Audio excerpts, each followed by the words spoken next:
Assalamualaikum warahmatullahi wabarakatuh. Halo teman-teman, nama saya Ica Nafisa, NIM 221810, kelas RC1 Manajemen. Di sini saya akan memenuhi tugas ujian akhir semester mata kuliah Komunikasi Bisnis dengan dosen pengampu Bapak Muhammad Teguh Setiadi SEMM.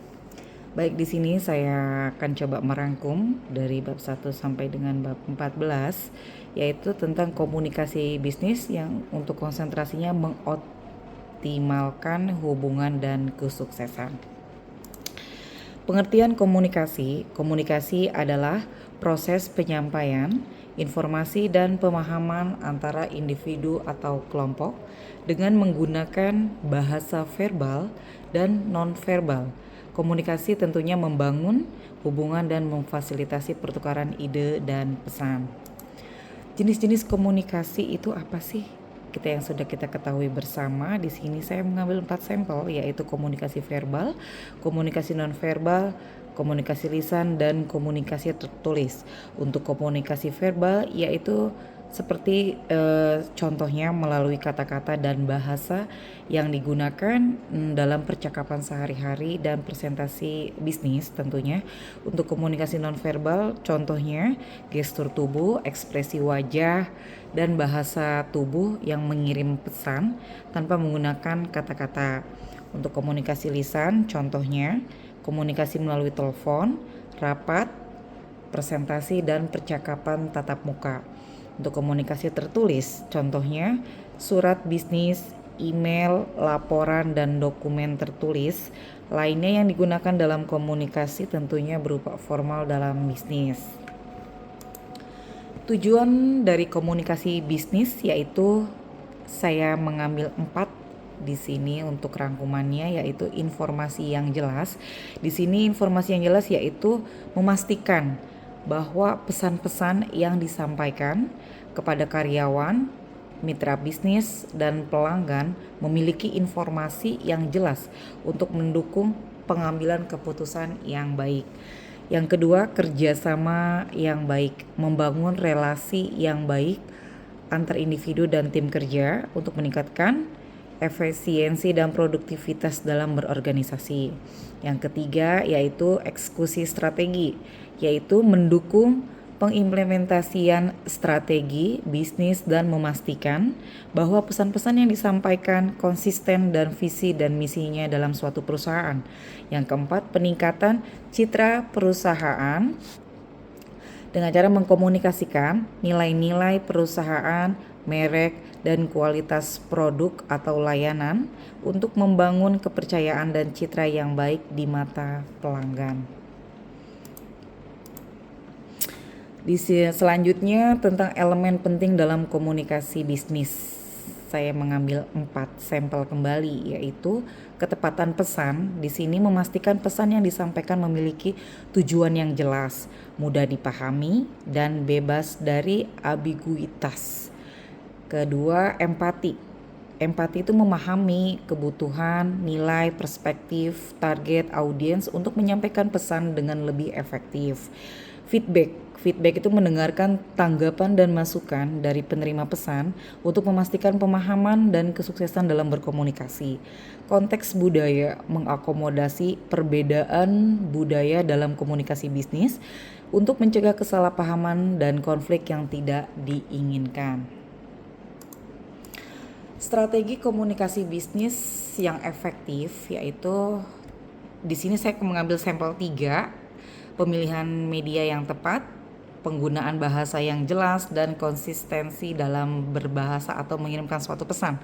Pemilihan media yang tepat itu menyesuaikan jenis media komunikasi dengan tujuan audiens dan konteks komunikasi yang diinginkan. Kedua itu penggunaan bahasa yang jelas, yaitu menggunakan bahasa yang sederhana dan mudah dipahami untuk memastikan pesan yang diterima dengan baik oleh penerima. Konsisten dalam pesan, di sini memastikan pesan yang disampaikan konsisten dengan visi, nilai, dan identitas perusahaan itu untuk membangun kepercayaan dan loyalitas.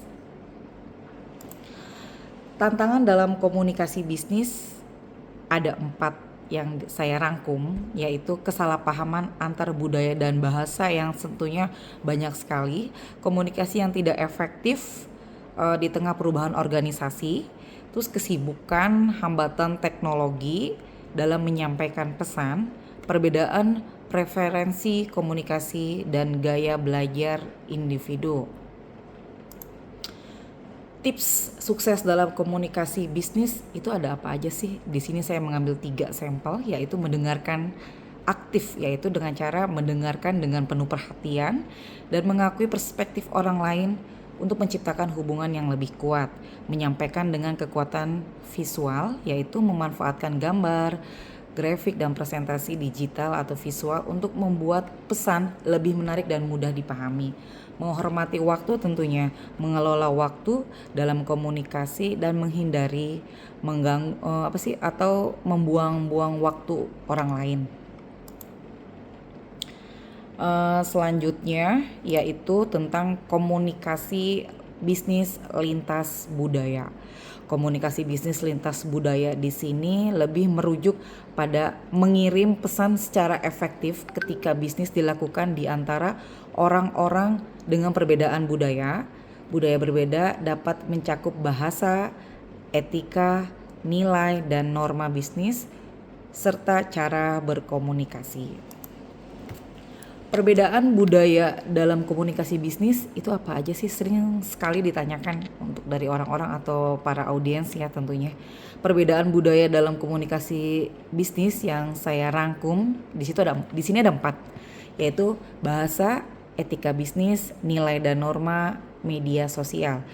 Bahasa, budaya yang berbeda dapat memiliki bahasa yang berbeda, atau bahasa yang sama dapat memiliki dialek yang berbeda pula. Etika bisnis yang diterima di satu budaya mungkin tidak berlaku di budaya lainnya. Nilai dan norma contohnya itu budaya yang berbeda dapat memiliki nilai dan norma yang berbeda terkait etika, kerjasama, dan waktu. Media sosial, yaitu media sosial juga dapat membawa perbedaan budaya seperti topik, ciri khas, dan cara berinteraksi dengan pengikut. Selanjutnya, pentingnya pemahaman budaya dalam komunikasi bisnis. Ada 3 yang saya ambil, yaitu di sini saya membuat ada respect, gambar sebuah organisasi atau sebuah perkumpulan, dan untuk meningkatkan kayak semacam kerjasama atau kinerja seperti itu ya. Mendukung kerjasama, salah satunya di sini pemahaman budaya dapat membantu membangun kepercayaan dan meningkatkan kerjasama antara bisnis yang berbeda budaya. Menguatkan hubungan, yaitu memahami budaya dapat membantu membangun hubungan yang lebih kuat, memperkuat kepercayaan dan mengurangi ketidakpastian. Ya. Selanjutnya meningkatkan kinerja, yaitu dalam bisnis pemahaman budaya dapat mengefektifkan kinerja, meningkatkan loyalitas dan menghindari kesalahpahaman yang mahal. Selanjutnya tantangan dalam komunikasi bisnis di lintas budaya. Tentunya di sini saya mengambil sampel 3, yaitu dari bahasa, perbedaan nilai, dan perbedaan norma. Kita lihat dari sisi bahasa, yaitu bahasa dapat menjadi tantangan besar dalam bisnis lintas budaya. Kedua, perbedaan nilai. Nilai dalam budaya yang berbeda bisa sangat berbeda, dan memahaminya akan sangat penting dalam kesepakatan bisnis yang tepat. Selanjutnya perbedaan norma.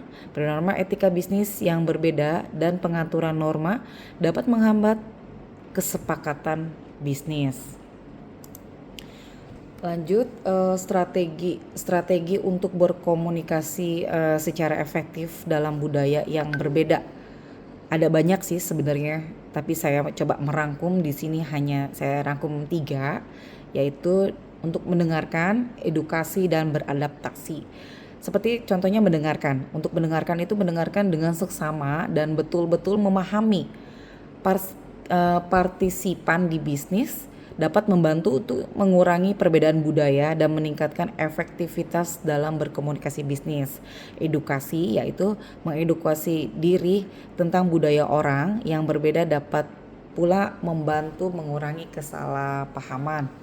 Adaptasi dengan perbedaan budaya dapat membantu membangun hubungan yang kuat dan menghindari kerugian yang tidak perlu. Di sini dari rangkuman yang saya rangkum, saya mengambil studi kasus terkait tentang kesuksesan komunikasi bisnis dalam lintas budaya, yaitu bisnis. Di sini contohnya kita ngambil bisnis makanan di Indonesia yang dari Amerika ya, makanan Indonesia yang di Amerika. Terus tantangan yang dihadapinya apa sih? Perbedaan selera makanan dan cara memasaknya tentunya kan. Strategi untuk mengatasinya seperti apa?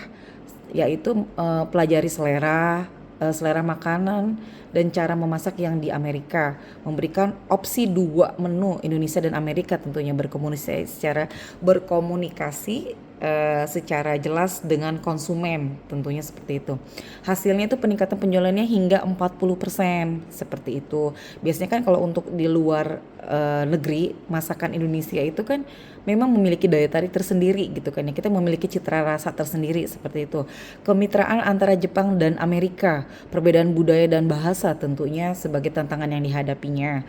Yaitu untuk strategi mengatasinya, mendapatkan seorang konsultan lingkungan lokal yang dapat membantu dalam komunikasi, mempelajari bahasa dan etika bisnis Jepang. Hasil yang dicapai itu kemitraan sukses dan peningkatan bisnis yang tinggi. Selanjutnya, pengertian komunikasi bisnis dalam teknologi informasi, yaitu komunikasi bisnis dalam teknologi informasi merupakan penggunaan teknologi untuk memfasilitasi proses komunikasi antara individu-individu dalam konteks bisnis. Ini melibatkan pertukaran informasi, gagasan, dan pengetahuan untuk mencapai tujuan bisnis yang telah ditentukan. Manfaat komunikasi bisnis dalam teknologi informasi tentunya sangat banyak. Di sini saya hanya rangkum menjadi 3, yaitu 1. Efisiensi operasional, yaitu komunikasi bisnis dalam teknologi informasi membantu meningkatkan efisiensi operasional dengan mengurangi biaya, waktu, dan sumber daya yang dibutuhkan untuk berkomunikasi, bekerja sama, dan mengelola informasi bisnis. Kolaborasi yang ditingkatkan yaitu teknologi informasi memungkinkan kolaborasi real time antara individu-individu di berbagai lokasi geografis yang berbeda, sehingga mempercepat pengambilan keputusan, inovasi, dan pemecahan masalah secara kolektif. Yang ketiga, konsumen yang lebih terhubung. Dengan adanya teknologi informasi, komunikasi bisnis dapat terhubung dengan pelanggan melalui plafon media sosial seperti live chat dan email, meningkatkan keterlibatan dan kepuasan dalam pelanggan. Tantangan dalam komunikasi bisnis dalam teknologi informasi tentunya sangat banyak kembali. Saya hanya mengambil 3 sampel di sini, yaitu overload informasi, kesalahpahaman komunikasi dan keamanan dan privacy. Overload informasi, kemudahan akses dan berbagi informasi dalam teknologi informasi dapat menyebabkan kelebihan informasi, menghasilkan kesulitan dalam memilah, memproses, dan memahami informasi yang relevan. Kesalahpahaman komunikasi dalam komunikasi digital, ketidakmampuan untuk membaca ekspresi wajah dan bahasa tubuh dapat menyebabkan kesalahpahaman dalam interpretasi pesan yang dikirim, mengancam efektivitas komunikasi. Yang ketiga, keamanan dan privasi. Komunikasi bisnis dalam teknologi informasi memerlukan keamanan yang kuat untuk melindungi data bisnis sensitif, serta memperhatikan masalah privasi dan kebijakan yang berlaku untuk melindungi informasi pribadi pelanggan. Strategi efektif dalam komunikasi bisnis terus dalam teknologi informasi tentunya ada 3, itu yaitu komunikasi yang jelas. Pastikan pesan yang disampaikan itu sudah dipahami dengan penggunaan bahasa yang tepat dan menghindari jargon teknis yang kompleks. Kolaborasi virtual, yaitu memanfaatkan alat kolaborasi virtual seperti video konferensi, plafon proyek online, dan chat group untuk memfasilitasi komunikasi efektif di antara tim yang terpisah geografis. Selanjutnya pengelolaan informasi yang efisien, yaitu penggunaan sistem manajemen informasi yang terintegrasi untuk mengatur, menyimpan, dan mencari informasi dengan cepat dan mudah sehingga tidak membuang waktu dalam mencari informasi yang diperlukan. Selanjutnya penggunaan alat dan aplikasi komunikasi dalam teknologi informasi, contohnya ada 3 yang saya rangkum, yaitu email dan surat elektronik. Di sini email dan surat elektronik memungkinkan pengiriman pesan bisnis yang cepat, aman dan efisien dengan menggunakan atau dengan kemampuan melampirkan file dan melakukan komunikasi dalam waktu nyata. Platform kolaborasi seperti Slack dan Microsoft Teams menghubungkan tim secara real time dengan fitur obrolan, berbagi file, dan pembaruan proyek, meningkatkan produktivitas dan koordinasi kerja. Selanjutnya sosial media seperti Facebook, kayak LinkedIn menjadi saluran penting untuk membangun brand awareness, terus berinteraksi dengan pelanggan dan memperluas jaringan bisnis. Untuk contoh pengaplikasian komunikasi bisnis dalam teknologi informasi, yaitu ada banyak sih sebenarnya, saya hanya rangkum 3, yaitu seperti video conference. Perusahaan itu sering sekali menggunakan video conference untuk berkomunikasi dengan tim kerjanya yang berada di dalam satu lokasi, karena menghemat waktu dan biaya perjalanan, sementara untuk mendukung kolaborasi itu secara real time itu sangat efektif gitu kan. Kalau email marketing, yaitu perusahaan mengirim email marketing yang disesuaikan untuk menghubungi pelanggan, mempromosikan produk dan layanan, serta membangun hubungan jangka panjang dengan pelanggan. Sosial media marketing, yaitu perusahaan memanfaatkan platform media sosial untuk membangun kesadaran merek, di sini mengkomunikasikan nilai tambah dan berinteraksi dengan pelanggan secara langsung. Nah, sekian. Nah, demikianlah rangkuman dari komunikasi bisnis yang saya ambil. Terima kasih. Wabillahi taufiq wal hidayah. Wassalamualaikum warahmatullahi wabarakatuh.